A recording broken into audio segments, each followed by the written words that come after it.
Буйвол вырастил 4 осиротевших львят, а спустя годы, когда львята выросли, произошло нечто ужасное. Дорогие зрители, напишите в комментариях, где вы находитесь. Нам правда интересно узнать, из какого вы города. Приятного просмотра. 4 крошечных, насквозь промокших львенка отчаянно цеплялись за выступающие корни у края глубокого оврага. После сильного ливня его дно превратилось в бурный грязевой поток, а размокшие стены становились все более скользкими. Маленькие львята оказались в ловушке и с каждой минутой все слабее пытались выбраться наверх. В нескольких сотнях метров от них стоял полевой исследователь Артем. Его пальцы так сильно сжимали бинокль, что побелели костяшки, а руки дрожали от паники.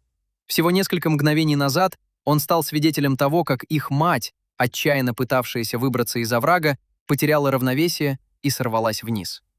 Поток подхватил ее и унес прочь, оставив детенышей одних. У Артема все сжалось внутри, но крутой склон отрезал его от львят. Все, что ему оставалось, смотреть, как силы покидают крошечных животных. Время тянулось мучительно медленно. И именно в этот момент из густых зарослей неподалеку появилась одинокая фигура.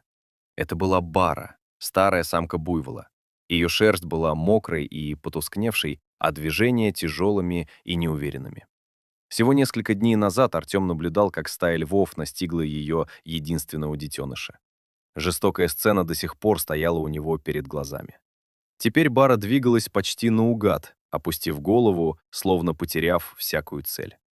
Она медленно приблизилась к краю оврага. До ее ушей донеслись слабые, отчаянные крики львят, существ, которые по своей природе в будущем могли стать ее врагами. Древний инстинкт самосохранения должен был требовать одного — уйти или оставить их погибать. Но вместо этого произошло то, чего никто не мог предсказать. Бара остановилась. Ее тело дрогнуло, и она медленно опустила голову к оврагу. В ее движениях не было ни ярости, ни страха, только тихая, глубокая скорбь. Потеря собственного детеныша, казалось, сломала в ней привычные законы природы и пробудила нечто совершенно иное. Она сделала осторожный шаг вперед, затем еще один. Бара спустилась по склону и приблизилась к маленьким львятам. Один из них едва держался за корень. Буйволиха осторожно опустила голову и мягко коснулась его морды. Затем она встала боком к склону, позволив львятам забраться на ее широкую спину. Испуганные детеныши, ведомые лишь инстинктом выживания, один за другим ухватились за ее шерсть. Бара медленно поднялась и начала осторожно выбираться наверх. Через несколько мгновений она вынесла всех 4 львят из оврага. Глаза Артема наполнились слезами. Он стал свидетелем чего-то невероятного, поступка, который, казалось, противоречил самой природе. В течение последующих месяцев он посвятил каждую минуту поиску этой необычной семьи. Он следовал за едва заметными следами, часами наблюдал за саванной, пытаясь снова увидеть их. Бара должна была держаться рядом с большим стадом буйволов, чтобы выжить. Но теперь ей приходилось еще и скрывать своих 4 приемных хищников в высокой траве. Если бы другие буйволы обнаружили львят, паника могла мгновенно превратиться в смертельную давку. Бара жила в состоянии постоянной настороженности, ежедневно рискуя собственной жизнью ради тех, кто по природе должен был стать ее врагами. Артем наблюдал, как она учит их выживать. Она становилась над львятами, закрывая их от взглядов гиен и леопардов. Ее уши постоянно двигались, улавливая малейшие звуки опасности. По мере того, как львята росли, их движения становились увереннее.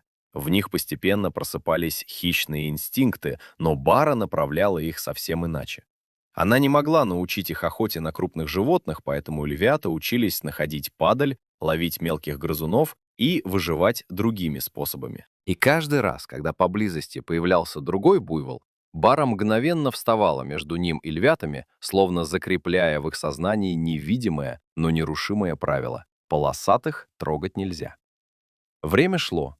Маленькие и беспомощные детеныши постепенно превратились в сильных, мускулистых молодых львов. Но их отношение к Баре не изменилось. Они не видели в ней добычу, они видели в ней мать. Артем проводил долгие вечера, наблюдая и фотографируя, как 4 льва играли рядом с ней, как утыкались мордами в ее шею и терлись о ее бока, проявляя ту же нежность, с какой когда-то прижимались к ней, дрожа от холода. Годы незаметно сменяли друг друга. В конце концов, львы выросли в огромных и сильных хищников. Они сформировали собственную группу и постепенно стали все дальше отходить от места, где выросли. Бара осталась одна. Она состарилась. Ее шаг стал тяжелым и неуверенным, суставы болели, а шерсть потеряла прежний блеск. Однажды в жаркий день Артем заметил, что Бара отстала от стада и оказалась одна среди бескрайнего моря травы. Она была уязвима и беззащитна. И именно тогда из ниоткуда появилась стая гиен. Они быстро и слаженно окружили старую буйволиху, замыкая смертельное кольцо. Сердце Артема сжалось от ужаса. Он был слишком далеко, чтобы вмешаться. Бара отчаянно пыталась защищаться, выбрасывая задние ноги, но силы быстро покидали ее. Дыхание стало рваным. В какой-то момент ноги подкосились, и она рухнула на землю. Горячие слезы обожгли лицо Артема. После всего, что она сделала, ее ждала такая участь. Но именно в тот момент, когда все казалось потерянным, из густой травы вырвались 4 мощные фигуры. Они появились словно из ниоткуда, и через секунду стало ясно, кто это. 4 взрослых льва, огромных, сильных и невероятно быстрых, ворвались прямо в центр схватки. Это были ее дети. Они не колебались ни мгновения, не оценивали опасность, не отступали. Они просто бросились защищать свою мать. С яростным рыком львы атаковали гиен, разрывая их строй и не давая им приблизиться к Баре. Гиены сразу же отступили, не выдержав натиска. Когда пыль осела, Артем осторожно приблизился. Львы тяжело дышали, а Бара лежала на земле, слабая и измученная. Один из львов медленно подошел к ней. Артем затаил дыхание. Древний инстинкт мог заставить хищника увидеть в раненом животном добычу. Но произошло обратное. Лев мягко коснулся ее морды своей огромной головой. Остальные тут же окружили Бару.